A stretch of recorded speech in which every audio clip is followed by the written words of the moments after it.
कैलाश पर्वत की बर्फ से ढकी शांत चोटियों पर एक शांत दोपहर का समय था। आकाश में हल्के बादल तैर रहे थे और मंद हवा चारों ओर शांति फैला रही थी।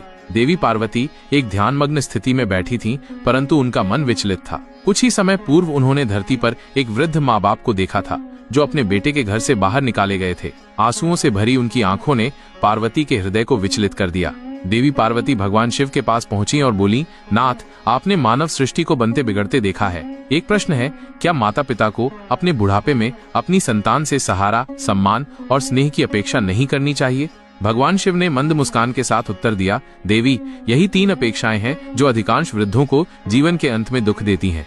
आज मैं तुम्हें 3 सत्य कथाओं के माध्यम से ये समझाऊंगा कि क्यों माता पिता को अपने बुढ़ापे में औलाद से इन 3 बातों की अपेक्षा नहीं रखनी चाहिए। शिव बोले, जिस प्रकार वृक्ष अपने फल स्वयं पैदा करता है, छाया स्वयं देता है, उसी प्रकार मनुष्य को अपने जीवन का सहारा स्वयं बनना चाहिए। जब वो संतान पर आश्रित हो जाता है, तब वो अपने अस्तित्व का नियंत्रण दूसरों के हाथों सौंप देता है। राजा धर्मदत्त एक न्यायप्रिय और दयालु शासक थे। उन्होंने 40 वर्षों तक अपने राज्य को प्रेम पूर्वक चलाया। बुढ़ापा आने पर उन्होंने राज्य अपने सबसे बड़े पुत्र को सौंप दिया और चारों पुत्रों में धन संपत्ति बांट दी। धर्मदत्त ने सोचा था कि अब उनका जीवन आराम से कटेगा, बच्चों की सेवा में, परंतु कुछ ही वर्षों में वो समझ गए कि उनका स्थान अब घर में नहीं रहा। बड़े पुत्र की पत्नी को उनका हस्तक्षेप पसंद नहीं आता था। छोटे पुत्रों को अपनी जिम्मेदारियां भारी लगने लगीं। एक दिन सबसे छोटे पुत्र ने झुझलाकर कह दिया, आप लोग अब किसी वृद्धाश्रम में क्यों नहीं चले जाते? उस रात धर्मदत्त अपने जीवन की सबसे लंबी चुप्पी में थे। सुबह होने से पहले वो घर छोड़कर चले गए और जंगल में एक कुटिया बनाकर रहने लगे। वहाँ उन्होंने साधु का जीवन अपनाया। जब किसी ने पूछा, आपके 4 पुत्र हैं, फिर यहाँ क्यों? धर्मदत्त ने उत्तर दिया, औलाद से सहारा लेने की मेरी भूल ही आज मेरी साधुता का कारण है। शिव बोले, देवी, जब तक शरीर में शक्ति है, आत्मनिर्भरता ही सुख है। संतान से सहारा अपेक्षित करना अक्सर आत्मसम्मान को नष्ट कर देता है।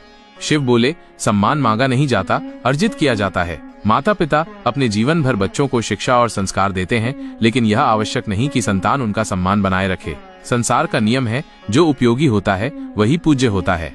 मुनि अत्रि अत्यंत ज्ञानी थे। उनका पुत्र सौम्य भी विद्वान बना, परंतु विद्वता के साथ उसमें अहंकार भी जन्म ले चुका था। एक दिन वो अपने पिता के सामने कह बैठा, अब आपका ज्ञान पुराना हो गया है, लोग अब मुझसे मार्गदर्शन लेते हैं।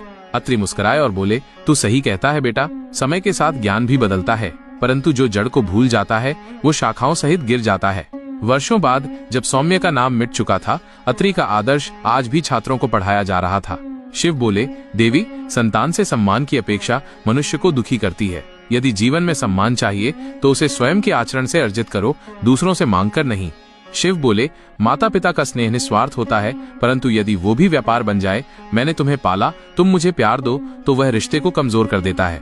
गौरी नामक वृद्धा ने अपने इकलौते बेटे को कठिन परिश्रम से पाला। जब बेटा बड़ा हुआ तो उसने विवाह किया और फिर धीरे धीरे अपनी माँ से दूरी बनानी शुरू की। नई बहू को माँ का हस्तक्षेप पसंद नहीं था। एक दिन बेटे ने साफ कह दिया, माँ, अब आप हमारे जीवन में दखल न दें, आप अपने कमरे में ही रहें। गौरी ने धीरे से उत्तर दिया, मैंने तो तुम्हें जन्म दिया, जीवन नहीं मांगा। उसके बाद गौरी ने मौन स्वीकार कर लिया, न शिकायत न क्रोध। एक दिन चुपचाप गांव की गौशाला में सेवा करने चली गई। वहीं वो अंतिम सांस तक गायों की सेवा करती रही।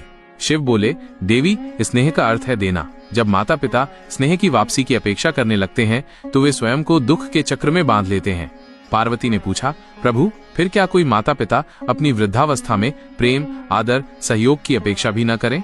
शिव बोले, देवी, अपेक्षा नहीं, आशा रख सकते हैं, पर जीवन की नींव अपने स्वयं के बल पर रखनी चाहिए। यही आत्मनिर्भरता मोक्ष की ओर ले जाती है। ऋषि यज्ञवल्क्य ने जब बुढ़ापे में अपने पुत्रों से कहा कि वे स्वतंत्र हों, तो सब चकित रह गए। उन्होंने कहा, मैंने तुम्हें जीवन दिया, शिक्षा दी, अब मैं मुक्त हूँ, तुम भी मुक्त रहो। ऋषि जंगल चले गए और वहाँ वेदों की व्याख्या करते रहे। उनके शिष्य दूर दूर से ज्ञान लेने आए।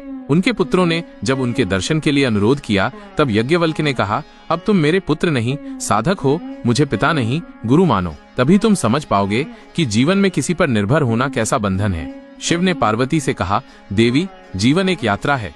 माता पिता को चाहिए कि वे अपने जीवन की अंतिम यात्रा अकेले चलने के लिए स्वयं को तैयार करें। औलाद से यदि कुछ मिले तो वह प्रसाद है, यदि न मिले तो यह समझो कि ईश्वर ने तुम्हारी परीक्षा ली है।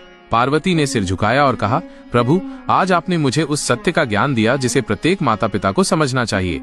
शिव सूत्र, जीवन के अंतिम चरण के लिए 5 उपदेश। 1. अपेक्षा नहीं, आत्मनिर्भरता रखो। 2.